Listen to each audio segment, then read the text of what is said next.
उद्धव ठाकरे आणि देवेंद्र फडणवीसांबद्दल आमदार रवी राणा यांनी एक खळबळजनक गौप्यस्फोट केला आहे।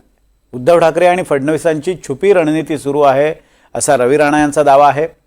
राणांच्या या दाव्यानंतर ठाकरेंच्या शिवसेनेनंही प्रतिक्रिया दिली आहे। एकंदरीत आत्ताच ही चर्चा का सुरू झाली आहे आपण पाहूयात या रिपोर्टमधून।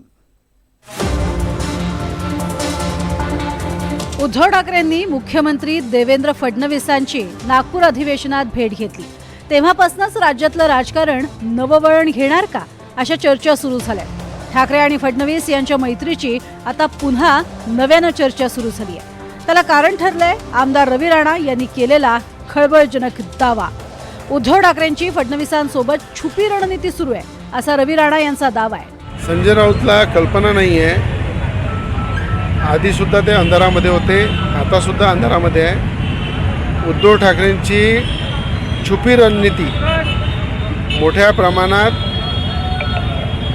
देवेंद्र फडणवीसांसोबत डायलॉग करून सुरू आहे। येणाऱ्या काळामध्ये देवेंद्र फडणवीस हे राज्याचे जे मुख्यमंत्री आहे त्यांचं नेतृत्वसुद्धा उद्धव ठाकरेंनी स्वीकारलेलं आहे। येणाऱ्या काळात मोदीजींचं सुद्धा नेतृत्व उद्धव ठाकरे स्वीकारणार आहे। त्या गतिविधीने त्यांचे पाऊल टाकणे सुरू आहे। राणांच्या या दाव्यानंतर संजय राऊतांनी तिखट शब्दात राणांचा समाचार घेतलाय। नड्डांनी भाजप अध्यक्ष म्हणून राणांची नेमणूक केली आहे का असा सवाल संजय राऊतांनी केलाय। रवी राणा यांना जे.पी. नड्डांच्या जागी नेमणूक केली आहे का राष्ट्रीय अध्यक्ष पक्षाची? सर कॅमेऱ्याकडे शिवसेना हा एक स्वतंत्र पक्ष आहे। शिवसेनेला एक परंपरा आहे। शिवसेनेला एक मोठी परंपरा आहे हिंदू हृदय सम्राट बाळासाहेब ठाकरेंपासून।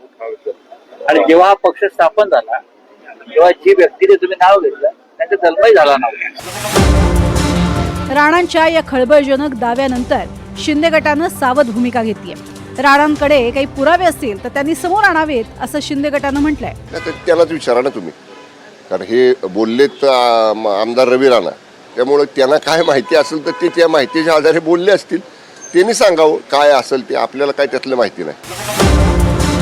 रवी राणांच्या दाव्याबद्दल भाजप प्रदेशाध्यक्ष बावनकुळेंना विचारलं असता त्यांनी यावर बोलायचं टाळलंय। एमआयएम पक्षाचं संविधान उद्धव ठाकरेंनी स्वीकारलं। वक्फ बोर्डाच्या ज्या पद्धतीने विरोध केला सुधारणेचा शिवसेनेने म्हणजे उद्धव ठाकरेंनी, आता उद्धव ठाकरेंना छुपी युती करून काही पदरात पाडून घ्यायचं मुंबई महानगरपालिकेत। फडणवीस मुख्यमंत्री झाल्यावर ठाकरेंकडनं फडणवीसांचं कौतुक वाढलंय। उद्धव ठाकरेंनी नागपूर अधिवेशनात मुख्यमंत्री फडणवीसांची भेट घेऊन त्यांचं अभिनंदन केलं। गडचिरोलीच्या मुद्द्यावर सामनामधून देवा भाऊंचं अभिनंदन करण्यात आलं। फडणवीस मुख्यमंत्री झाल्यावर आदित्य ठाकरेंनी विविध कारणांसाठी फडणवीसांची 3 वेळा भेट घेतली आहे। उद्धव ठाकरे शत्रू नाहीत असं वक्तव्य फडणवीसांनी एका मुलाखतीत केलं।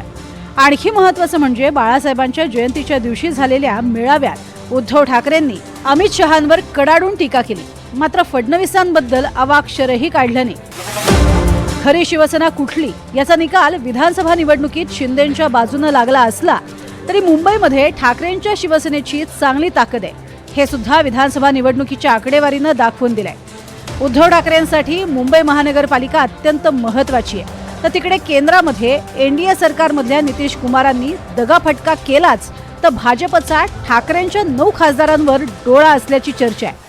2014ला शिवसेना भाजपची युती तुटल्यानंतरही विरोधात बसलेले ठाकरे भाजप सरकारमध्ये सहभागी झाले होते, तर 2019 मध्ये अमित शहांच्या पुढाकारानंच दोन्ही पक्ष पुन्हा एकत्र लढले होते। त्यामुळे राजकारणात कितीही बिनसलं तरी राजकीय परिस्थितीनुसार फायद्या तोट्याची गणितं मांडत कुणीही कुणाबरोबरही जाऊ शकतं हे एव्हाना कळून चुकलंय। Bureau report, NDTV Marathi, Mumbai.